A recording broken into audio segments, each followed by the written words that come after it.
from 4, Zels. I called it last week. You got 3 from 4. Jake White will not forgive you for backing the Ospreys to beat them. Never in doubt, 38-17. But my God, they were good to give them the 14 points in the end and make them the Welsh winners. So something there for the Ospreys and obviously for the Bulls. A home quarter-final for next week in the Vodacom United Rugby Championship.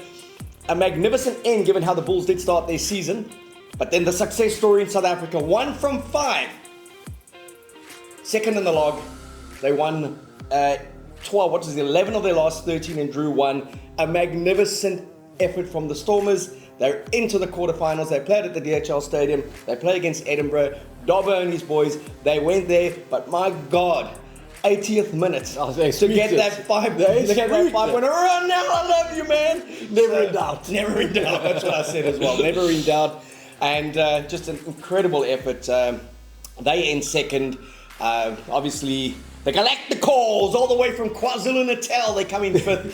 And the Bulls 4th. And nice to see the Emirates Lions get a win on the road. Yes. But big disappointment. We're going to touch on that now. The Sharks against Ulster. We did call an Ulster win, both of us. But really, the Sharks were poor. Not good. No, not the most intelligent rugby we've seen from the Sharks, which is surprising because they went through a period a couple of years ago where they were playing some of the smartest rugby in South Africa. So they really seem to have lost their way a little bit tactically there. Hopefully pick it up for the playoffs, although the Bulls will be hoping for the opposite. Yeah, I loved your tweet 30 minutes into the game where you said that you can accuse the Sharks of a lot of things, but being clever isn't one of them. I mean, that's the truth. And when I think the officiating was awful, and we kind of saw that. I mean, I thought in South Africa a lot favoured the South African teams. Over there it favours them. So, it's definitely the case. But there seems to be no scanter, that means no shame, in the absolute bias and the way they do it and the interpretation of it. However, we got through it. We got 3 wins on the road, and the Sharks, nearly a miracle recovery in the last 5 minute. Grant Williams came on, he was sensational. How good has he been, though? Excellent. Yeah. Like I love your word. You would say clutch player. He played some good big clutch moments. Yeah. But you always felt Ulster were 10 points better, and they got that 17-point start at home. But I did expect a bit more of them. I think they look jaded, eh? Yeah, I mean, Ulster, their reputation, I'm not sure whether they lived up to it in the URC. I don't know whether that's because of European commitments, but certainly the Stormers edged them in a close game. The Sharks did the business. Yeah, it just seemed like we expected more from Ulster. I think our perception of Ulster was that they were going to be a serious contender to match the likes of Leinster, but didn't really materialise that way. No, look, I think that Toulouse doubleheader really took a lot out of them. Fantastic win at Toulouse, I know, against 14 players, and then they had to defend for 20 minutes with 14 players, and they lost that on the double round by 1 point to go through. And I think that would have crushed them because, they would have been the Munster match for them and then Leinster after that. So I don't see them having gone too much further in the competition, but I think that took quite a bit out of them. But an interesting matchup there, Munster and Ulster, because you can say what you want. We rave about the Crusaders in this country because that's what we've been exposed to for the last 25 years of Super Rugby. But my goodness, Leinster are the standard in Europe, in the URC, in the Champions Cup. They play the Champions Cup final on Saturday, Marseille, against La Rochelle, who are in the top 6 of the top 14. 40-17 win against Toulouse, the star-studded side in French rugby. And then to rest 15 players, come out and beat a Munster side that had most of their Irish internationals back. I know they missed Yolandi and 1 or 2 others, but they had their best available side, and to beat them 35-25 was just a fantastic achievement. You also sent me a message after that game. 2 best teams in the league? Question mark, Leinster A and Leinster B. Yeah, precisely. It's going to be hard to go against that. Reminds me a bit of that All Black side in 2006, 2007 that went on tour and won the Grand Slam. And Graham Henry played a team in the first week. They won. He made 15 changes. They won. He made 15 changes. They won. And he made 15 changes and they won. It was something that people said they could have done the Grand Slam tour in 2 weeks. So shout out to Leinster and what they've done over the last 5-6 years in building depth. And what really has encouraged me as someone who wasn't too familiar with the depth of their squad has been those I don't think you can call them second tier, or you certainly can't call them second-rate players, but those feeder players who came to South Africa because they are the future of Leinster. Yeah, no, absolutely. And I mean, yeah, your point stands. Leinster, defending champions, their B teams rampant in the URC, and now they're contesting the European Champions Cup final. But an incredible finish to an inaugural season of the Vodacom URC, where it was such a tough start for the tournament organisers, given COVID, disruption, travel, and South Africans taking a beating in their first month overseas. It really gained momentum in the second half of the season. The South Africans went on a roll. They continued that when they went back over last weekend, and you've seen some of the biggest sides stand up. We've spoken about Leinster with their depth, but the Scottish sides were there, and then lovely to see Benetton get such a big win at the end, 60 points against Cardiff. And the poor Welsh guys, they really are struggling. We hammered them last week. We'll avoid hammering them again this week because there's nothing to hammer. We'll wait for about a month till they get to South Africa to play the Springboks. That's the Welsh national squad. However, for the tournament organisers, they must have thought, this is incredible. The South African Shield is decided in the 80th minute of the last South African game when Rowanel scored. That takes the Stormers into second. The Bulls were running South African champs at that stage. The Sharks went into the weekend thinking they would be South African champs. And that's just a fantastic tournament that comes down to the last day. And then to get a result like that, Ulster against Munster, and threw everything into disarray, and also showed there was no favours being done for fellow countrymen there, which I loved about that. You as editor of SARugbymag, you and your team have got together, Zels. You've picked what you feel is your team of the season. Yes. I picked what I thought was my team of the season, and you guys have put it out to the public. And I know that by Friday afternoon, you should have their team. Yes. And we'll be discussing that, obviously, next week, which team the public chose.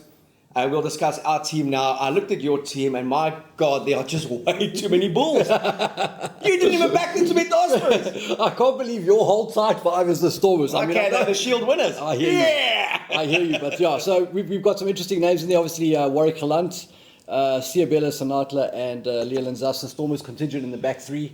Okay, so you've gone with the back three. Yeah. I've gone with the Stormers tight five. Has anyone in the Stormers missed out between the two teams? I think a 9. I don't think either of us has picked a 9 from the correct, Stormers. yeah. Which shows me they got problems at 9. Yeah, I mean, that's not a bad call, that. Yeah, so I mean, just interesting selections. All of these players, we've picked two teams that have got differences, but all of the players selected have really had a standout season. All right, and who are you going with your midfield? Okay, we've got Damien Dialendi and Lucanio in the midfield. Damien Dialendi. I'm sorry, Damien. I was just going to say, I know you love picking Dialendi, whether it's a touch, Mullinson High, Province, but he is actually playing. Damien 1 versus Damien 2. So this is South African-based teams that we have to pick here. Yeah, otherwise, Dialendi would have been there without a doubt. And maybe Rano Smith. Shout out to him for what he did for Benetton. Mate. He was amazing. No, mate. But he'll be in the Italian side in about a year. Could be. Playing fly-off, fullback, wing, everywhere. But our midfield actually matches yours. You also chose those two guys. Oh, we'll get to me just now, mate. Let's just stick with you. Okay, halfbacks. You were the convener of selectors of this team. Jordan Hendrickse at 10 and Morne van der Berg. So we actually went with the Lions halfback pairing.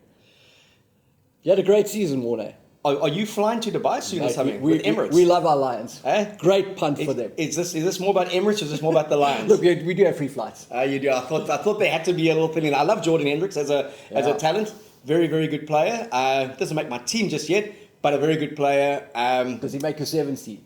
He doesn't make my 7th team either, but he does make Neil Powell's 7th team. Indeed. Looking at your pack, you've gone with the back three of? Yeah, we went Evan Roos at number 8, Vincent Chituka at 7, and then at open side, Brada Steon Fourie. Oh. On fire. Love that guy. How could you leave him out of a team? It was a tough call, but he's on my bench. He's on my bench. He'll always be in my squad, eh? He'll also be in my Springbok squad. Yeah. Going into your tight five? Yeah, so we went with the Bulls lock combination of Rowan O'Keefe and Walt Steenkamp. Walt Disney. Walt Disney, he's on his way out, but he had a fantastic season. And then the front row was Thomas du Toit, Grovies, and Stephen Kitsoff. Okay, not a bad side. I mean, obviously, I think they'd probably take 10, 15 points against my side when we lead, when we play sevens, because I think we've got about 7 or 8 the same. So there'd be 7 that would have to go up against each other. I didn't agree with your fullback choice. I thought Fassi was the more dynamic. I mean, Galant's had a very good season, honourable mention, but Fassi for me had some big games. Let's forget his horror missed tackle against Ulster. It's going to haunt him for the rest of his life. It's going to be in the highlights clip there. But he's been outstanding on attack. Madosh, I just think that guy's electric, okay? he has been. And he's just quality on the win. And I went with Edward van der Merwe. He started at the Stormers. He went to... 50% Stormer selection. Yeah, he went to the Lions. I needed to get to 10. I got to 9.5. He was groomed at the Stormers, and off he went to the Lions. But win options. You could have gone Siabella. You could have gone Zas. Yeah. Plenty options out there. Yeah. And that doesn't include us. Mapimpi didn't even make the squad. That doesn't include our Springbok players. Like Correct. Colby's not playing. Mapimpi, Correct. on form, would have been behind those two. Correct. Centres, Lukanyo was outstanding before he went to Japan. A little bit off his game against Ulster, but kind of to be expected. But just a class act. And then my Stormers player of the season, and the best 12 on form, South African, playing for South African team, Damian Willemse. I think he's been outstanding when he's played 12. Been okay when he's played 15, but I really like him at 12, and I'd like to see him play some Test rugby this year.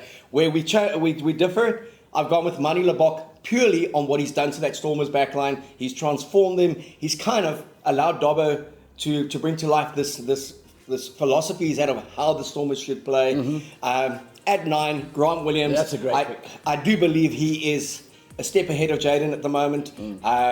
But he has played a role where he's come off the bench. He's had cameos, and he just does something electric. Great pace. So both backlines, though, I think... Star-studded. And when you think about it, how many of those will make the actual Springbok side? Not many. No. So that does tell us this season has brought a lot of depth in URC. Then obviously Evan Roos, could never leave him out. Ulrich Loh, I went with Marcel Coetzee. I just thought, unforgivable. That guy's just done it all, eh? Yeah. He's been amazing. Runners, both of you would be in my box squad somewhere. But for the purposes of this and the way he's led the Bulls from the outset, Marcel Coetzee there, and I've gone with an all Stormers tight 5. Marvin Ori Smith, Scudder, 14 games out of the 18 he played till he got injured, and then incomparable Coetzee and Malherbe. So 5 Stormers make my type 5, 3 Bulls. You've got the Stormers back 3. We pretty much got the same midfield. And where we really do differ is at halfbacks. So wonderful selections, and I think shout out to the Stormers and the Bulls for hosting. The Sharks, decent without ever being brilliant. The Galacticos, come on, live up to that big spendy name of yours. Give the Bulls a big game. We'll chat about that next week. But to have 3 teams in the top 5, a credit to the South African players. Credit to all of the teams for the way they responded to a really shaky start.